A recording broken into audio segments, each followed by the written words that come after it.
I think one of the first things that I want to say is how appropriate the title we chose for the conference is.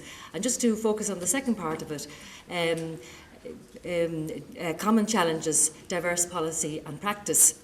It is evident from the last couple of days that there are indeed many different types of imprisonment, types of systems and practices throughout European countries.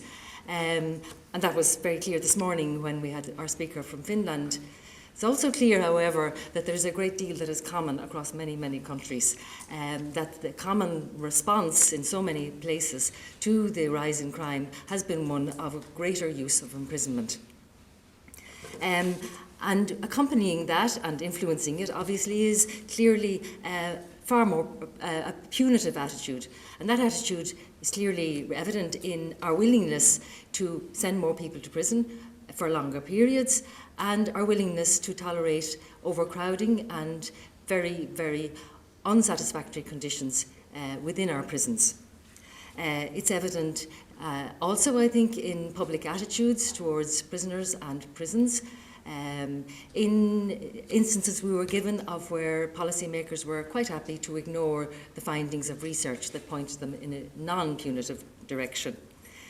And it was evident too, some speakers pointed out, where human rights principles were just subverted by their true meaning just being lost or distorted. And one of our early speakers, Judith, said that the language of punitive language has now entered discourse about the alternatives to imprisonment. A second theme that went throughout many papers was the impact of imprisonment on those who go there. Shad yesterday afternoon pointed out that imprisonment cannot not have an impact. And in so many ways that is a totally negative impact. We heard speakers refer to people who had never used drugs before becoming drug users in prison, people with mental illness developing worse mental illness. And Peter talked about young men being permanently scarred through violent attacks in prison. And then there is also the impact of the unseen scarring of the labelling that comes from being imprisoned.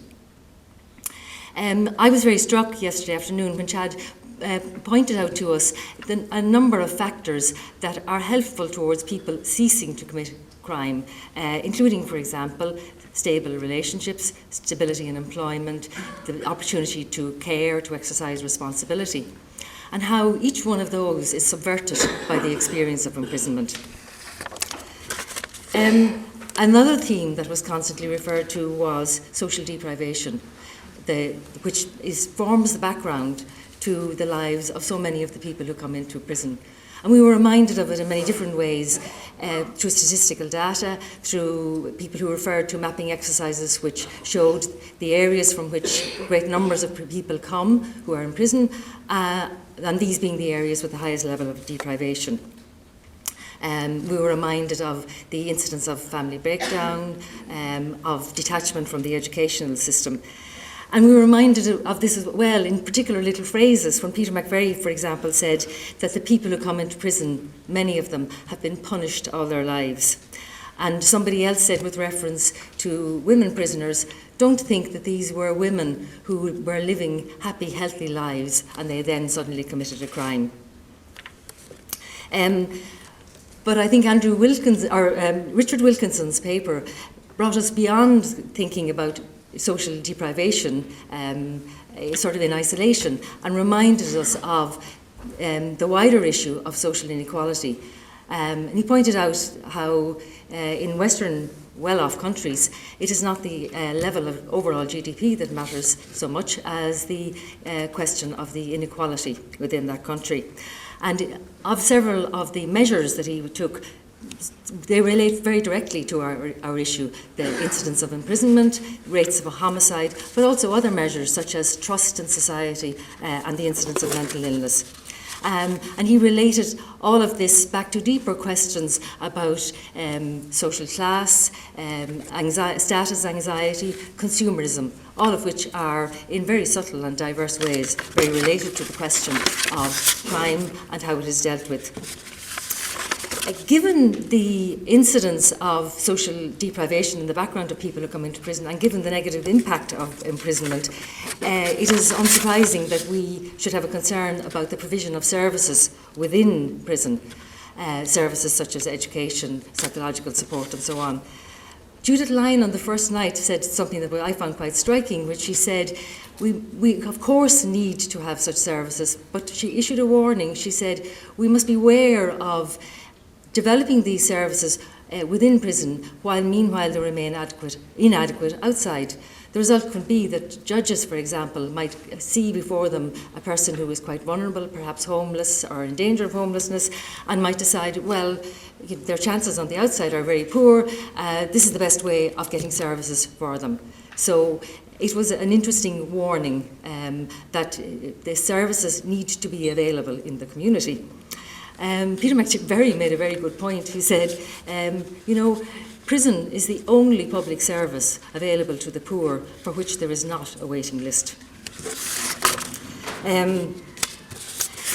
Another issue that was referred to over the 2.5 days was the question of the attitudes of the media, of politicians, and then the question of public opinion.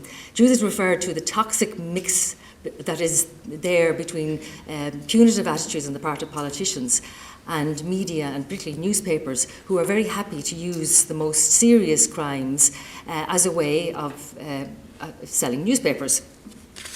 And I was very struck by our speaker from Slovenia, who said that one of the factors that made possible the reform that took place for a period in that country was the absence of a free press. And likewise, that when the press became free, those reforms, it was a factor in those reforms being gradually whittled away. I think she used the phrase that the existence of the free press allowed a built-up aggression and antagonism towards people on the margins of society to find free expression. But this morning we heard from Finland how the attitude of the media was in fact a very, very important factor in the kind of reform which they were able to implement. We heard this morning also about what we term public opinion, and that so often that is taken as being the opinions that might be reflected in surveys, perhaps commissioned by newspapers, that are actually quite superficial and do not truly measure where public opinion is. I think we heard a number of examples of where change is possible, both obviously in the case of Finland, but in other places like Slovenia, in Scotland for a time where the welfarist approach applied towards young people. But we also heard how fragile such reforms may be. Hasn't proven to be the case in Finland, but there were many examples where fairly large-scale reforms were bit by bit, just whittled away. Our speaker from Scribani, I think, said something like it just took a few changes in attitude and a few years, and it was gone. And then we had examples of more small-scale improvements which had been made, were given by Jean Corsten, in terms of the structure that was there to implement her recommendations, how they were being whittled away. And finally, to come back to the title of our conference again, Reimagining Imprisonment. Well, I think everything that has gone on, or most that has gone on in the past few days, reinforces the vital importance of reimagining imprisonment. And I think Andrew Coyle in his presentation was calling us to do some very, very serious reimagining. Judith in the verse night said, if we reimagine imprisonment, we have to take as a given that that includes drastic reduction in the rate of imprisonment. And the rate of imprisonment. She said, we have to have less prison, both in terms of numbers, but in terms of how it is in our heads. We had many suggestions of modest, small proposals for improvement, and we had many references to factors that contribute to such changes, including the use of the existence, in the first instance, of research, the use of that, the willingness of policymakers to use it, the lobbying role of NGOs and of some initial antagonism towards this. This has become an accepted feature. And he said, I wonder how this might go down in Ireland, what would be the attitude to the media? And one member of the audience suggested, well, perhaps we could hold such a forum in prison. So whether he was proposing that we would have it in an open prison and that we would have a residential forum, I'm not sure, but it is certainly something that we need to think about. Thank you.